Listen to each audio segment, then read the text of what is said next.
We are back with you now to check in on the snow recovery happening in Fayetteville. Here is a live look from our camera. They're looking right down Hay Street. Things are looking a lot better than they were yesterday when it was really snow-packed. There's our Fayetteville newsroom right there. You can see the ticker right there with a good view of Hay Street. And we wanted to see how things are going since all that snow that fell on Saturday. It was really the biggest snowfall they've had in Fayetteville in years. Yeah, and because of that, the road conditions in Cumberland County, the school leaders decided to make tomorrow another remote learning day for students. The snow also impacting businesses there. Penelope Lopez, live in downtown Fayetteville. Penelope, you talked to some business owners today. What are they telling you? Hey, good afternoon. That's right. Businesses here on Hay Street, like Piero's Italian Bistro, are determined to get back on their feet after the snowstorm. Yesterday's closures really hit them financially. We caught up with the assistant manager today as he was preparing to reopen his doors.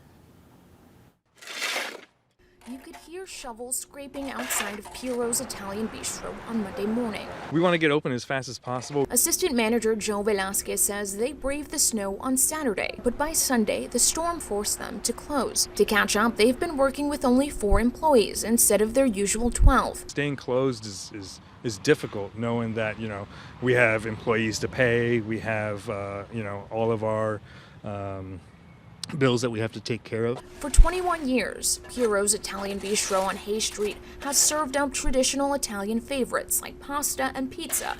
Now they're doing everything they can to make up for the lost day. Joe even recruited his sons to help. We decided to shovel the snow to open Piero's today, but kind of just came down here because my dad offered me money. It's hard to turn down a little cash. As a teenager, even his friend joined in. It was still light and fluffy, but it's just the bottom layer now is ice because of the melting and all that. So that's why we got this little grinder thing. It helps kind of just break it all up and get all the ice off. Overall, Joe hopes things can get back to normal while keeping safety first. What's really important about opening is making sure that our community is safe and that our clientele are able to come in just like normal.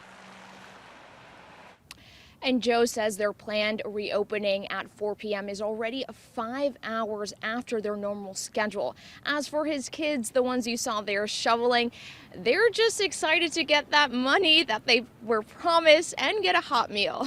Live in Fayetteville, Penelope Lopez, ABC 11 Eyewitness News.